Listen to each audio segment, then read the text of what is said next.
I feel like it's really important that I get this review out because I was thoroughly surprised and I almost let other reviews prevent me from checking this one out. Nonetheless, let's jump into my review of the new film, Terror.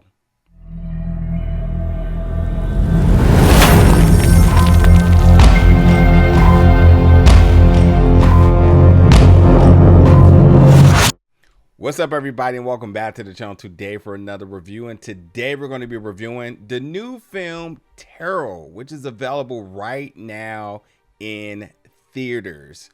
So I did not see an early screening of this. I actually saw it when it came to theaters, and that right there was the first strike where I was like, no screeners. Typically that's a sign of a movie not being good. And then I happened to just look up tickets. So I looked up showtimes, and if you looked up tickets, you have to look just a little bit under those showtimes to see reviews and or Rotten Tomatoes ratings, and nothing was apparent to look good. But I was like, you know what? I will still give this one a try. One, because it's a horror film.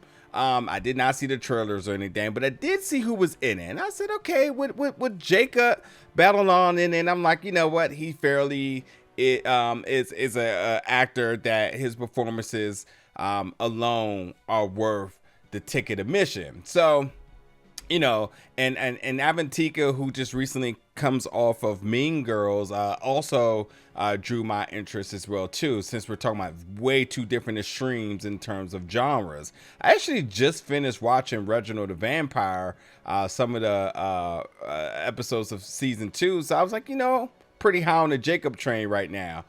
But yeah, nonetheless, I still went to go see it, and I was really surprised because this film was actually way better than everything that almost prevented me from going to see this was indicating. I don't think this film at all deserves its. Let's just actually see what its current Rotten Tomatoes score is, because I think that, like, at the time I looked at it, it wasn't good, and I can't imagine it improving drastically, but nonetheless, like, it wasn't a good sign. It just wasn't a good sign. As it stands now, I just looked it up in this review. Terror is sitting at 22%. This film is much better than a 22% on Rotten Tomatoes. In fact, let's talk about some of the good things with this film. It has some really good jump scare moments. I thought the story was pretty interesting, and I think the easiest way, before I even get into exactly what's with the plot, is this was basically, which is kind of hilarious to say this is basically Final Destination with tarot cards. So like, if you enjoyed the Final Destination franchise, which a new one is coming, I'm very excited for that. Like, you understand just like the subgenre of horror that this film exists in. And with that being said, like, yes, the jump scares were pretty good. The low light stuff was really good. The special effects, when it comes down to the costumes and the designs of these folks, all these different creatures, shall I say, that you see on the tarot cards when they come to life, they look amazing. The Joker looks so good, so creepy. It was incredibly baffling to understand why people rated this film as low as they did, because there was a lot of good parts to this film. So yes, I enjoyed the sound mixing, I enjoyed the atmospheric horror. Again, I enjoyed, like, the costume design, the special effects, the makeup work, like, all of that was really, really good. But then the issues I had with the film, which is something I cannot believe I'm actually going to say, but it must be said because it is the truth. Jacob's character, Paxton, I could have did completely without. I dislike Jacob's performance and character so much that I honestly feel if that character was completely removed, the film still works.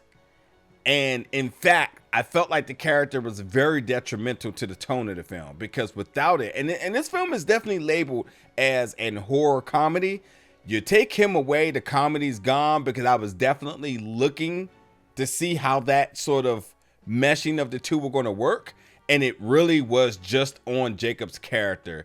Jacob's character was completely the comedic relief, and it really threw off the tone. Really to the point that it almost makes the character's unwatchable, but there's parts of the film that almost makes it unwatchable just because of that. But you take that character away, sorry Jacob, the film I think is much better in terms of the continuity from scene to scene. The character's just way too over the top, unrealistic to the surroundings. I even think that the plot bent it towards that character in a way that I don't think did itself justice in terms of the continuity of the consequences of what the plot is all about. And what the plot is all about is, it is about a group of friends who violates the scare rule of tarot readings, which I just learned is you're not supposed to do tarot readings on somebody else's deck. So the fact that this character, who was involved with this, so should reap the same fate as everyone else, is a very interesting choice that the character wouldn't. It's an exception that I think they made for the actor, because the over-the-top character definitely did not deserve to have the arc that it did. That's just my thoughts. It's out. You can watch the film, not trying to give any spoilers away, but if you see it, you know what I mean. But with that being said, on the other hand, I have to say that Avantika as Paige, really enjoyed her character. The true lead of this character, of this film, is Harriet Slater as Haley. She makes the film work. I think that Haley and Grant, this love little story that they got going on, Grant played by Adain Bradley, the one thing you have to remember is that these kids are 21 and they're making 21-year-old mistakes. So I'm fine with that. But for what it's worth, 21-year-old love story based on tarot readings and their knowledge and, shall I say, almost respect for astrology, how that ties into each other, is another thing that they're bringing to the story. Like, I'm cool with it. I also thought it was very funny that when I wanted to see this film, I was calling it Terrier, and it's funny how they make a joke in the film that it's not Terrier, it's tarot. And they make the statement very early in the film, just in case anybody else came into this film not knowing how to pronounce the title and what tarot is. But yeah, for a fan of horror, I definitely wanted more gore. Could it really did without all of the comedic shenanigans. Could have completely did without that.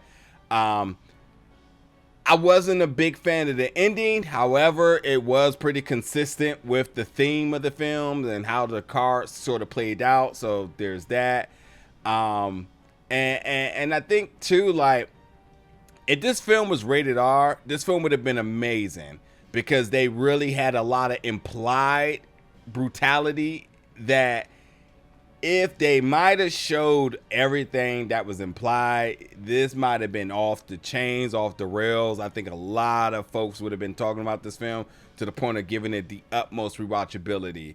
But I still think it was very solid, because the special effects folks, they made their money's worth with the costume, the makeup, hair design, and all of that, bringing these creatures to life. Again, the Joker was so good. And then you have to talk about the cinematography that complemented it, primarily in the low lights. Like, yeah, they really nailed it. So listen, I really don't understand how people rated this film so low. I enjoyed it. Again, I don't want to emphasize much more longer than that. I did not enjoy Jacob's performance or the character, but everything else worked for me. Everything. And in fact, if they wanted to give us a little more within this world of tarot, I would be on board for it. I don't know how they do it after the conclusion of this film. Maybe not.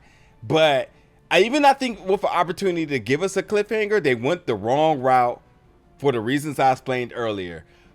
But again, I would be very much on board if they wanted to do something else with this. Nonetheless, it's like I said, it's the final destination with tarot cards. So Could they do a prequel? Sure. There's a history behind these cars that they discovered in this abandoned Airbnb mansion that I cannot believe they would have rented for whatever reason and explored places that they shouldn't, and you know, kids being kids. There's that once again. But much like myself, don't let the bad reviews deter you from going to see this film. I definitely think it's worth a watch. I wish Sony had promoted this a little more, because I think on the right promotional side of this, people might have been talking about this a lot more than they are.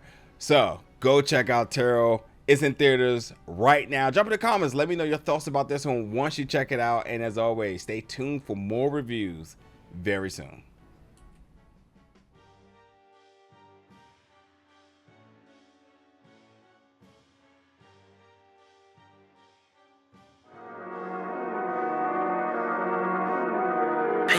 Ridiculous.